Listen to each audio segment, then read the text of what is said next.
Sambalpuri day ଉପଲକ୍ଷେ ଆମ ସରକାରୀ ଉଚ୍ଚ ମାଧ୍ୟମିକ ବିଦ୍ୟାଳୟରେ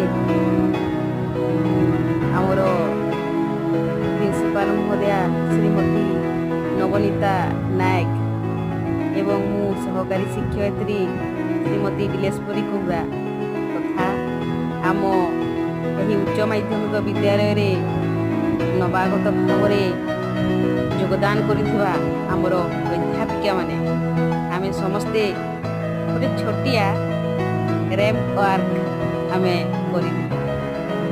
ଆଗରୁ ତ ଆମେ କେବେ କରିନଥିଲୁ, କିନ୍ତୁ ଗୋଟେ ଛୋଟିଆ ଚେଷ୍ଟାରେ ଆମେ କରିଥିଲୁ। ତ ଆପଣମାନେ ଦେଖୁଥିବେ, ପ୍ରଥମେ ଆମର ଗଲେ ଇକୋନୋମିକ୍ସ ବିଭାଗର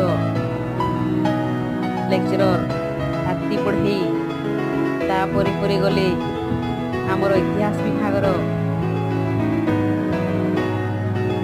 ଲେକ୍ଚରର ଇତିହାସ ବିଭାଗର ଲେକ୍ଚରର ଭୂତେଶ୍ୱରୀ କୁଅଁର, ତାପରେ ଗଲେ ଆମର ଓଡ଼ିଆ ବିଭାଗର ଲେକ୍ଚର ସୁଶ୍ରୀ ପ୍ରମିତା ନାୟକ, ତାପରେ ଗଲେ ଆମର ଓଡ଼ିଆ ଅପସନାଲର ଶ୍ରୀମତୀ ଧରିତ୍ରୀ ରଞ୍ଜିତା ଖୋଦା, ଯିଏକି ଆମ ଏହି ନୂଆବାହା ଗ୍ରାମର ହିଁ ଅଟନ୍ତି। ତାପରେ ପରେ ଆସିଗଲି ମୁଁ, ଏତେ ହସି ପୁରା ଆସୁଛି।